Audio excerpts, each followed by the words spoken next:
जय श्री राम। आज हम जानेंगे कौन है छठ मैया और क्यों करते हैं इनकी पूजा।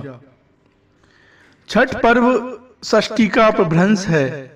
कार्तिक मास की अमावस्या को दिवाली मनाने के 6 दिन बाद कार्तिक शुक्ल को मनाए जाने के कारण इसे छठ कहा जाता है। यह 4 दिनों का त्योहार है और इसमें साफ सफाई का विशेष ध्यान रखा जाता है। इस त्योहार में गलती की कोई जगह नहीं होती। इस व्रत को करने के नियम इतने कठिन हैं, इस वजह से इसे महापर्व और महाव्रत के नाम से संबोधित किया जाता है।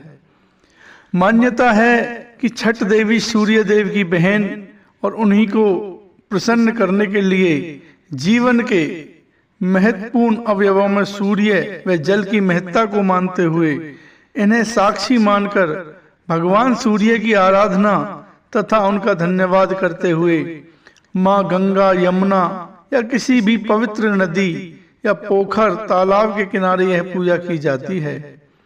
षष्ठी माँ यानी छठ माता बच्चों की रक्षा करने वाली देवी हैं। इस व्रत को करने से संतान को लंबी आयु का वरदान मिलता है।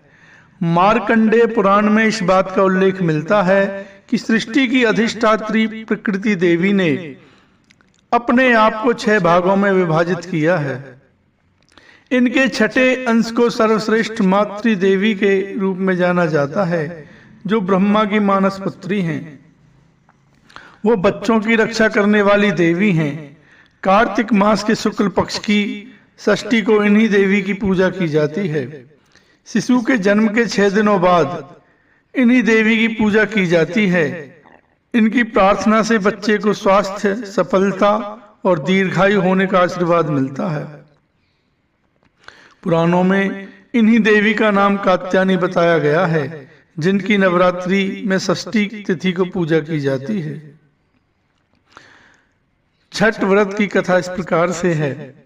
कथा के अनुसार प्रियव्रत नाम के एक राजा थे। उनकी पत्नी का नाम मालिनी था। दोनों की कोई संतान नहीं थी। इस बात से राजा और उसकी पत्नी बहुत दुखी रहते थे।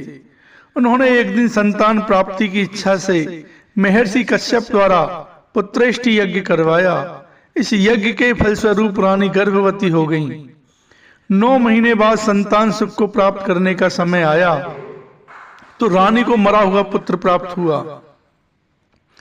इस बात का पता चलने पर राजा को बहुत दुख हुआ।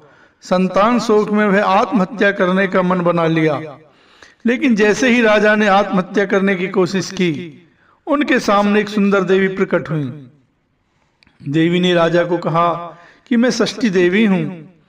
मैं लोगों को पुत्र का सौभाग्य प्रदान करती हूँ। इसके अलावा जो सच्चे भाव से मेरी पूजा करता है, मैं उसके सभी प्रकार के मनोरथ पूर्ण कर देती हूँ। यदि तुम मेरी पूजा करोगे तो मैं तुम्हें पुत्र रत्न प्रदान करूंगी। देवी की बातों से प्रभावित होकर राजा ने उनकी आज्ञा का पालन किया। राजा और उनकी पत्नी ने कार्तिक शुक्ल की षष्ठी तिथि के दिन देवी षष्ठी की पूरी विधि विधान से पूजा की। इस पूजा के फलस्वरूप उन्हें एक सुंदर पुत्र की प्राप्ति हुई।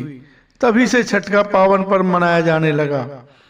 छठ व्रत के संदर्भ में एक अन्य कथा के अनुसार जब पांडव अपना सारा राजपाट जुए में हार गए, तब द्रौपदी ने छठ व्रत रखा। इस व्रत के प्रभाव से उसकी मनोकामनाएं पूरी हुई तथा पांडवों को राजपाट वापस मिल गया। बोलिए छठी मैया की जय।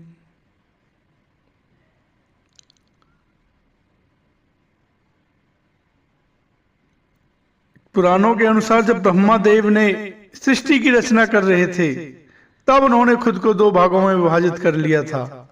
एक भाग पुरुष और दूसरा प्रकृति बना। इसके बाद प्रकृति ने भी खुद को 6 भागों में विभाजित कर लिया, जिसमें से एक भाग छठी मैया है। इस तरह छठी मैया देवी माँ का छठा अंश है और उन्हें प्रकृति देवी कहा जाता है।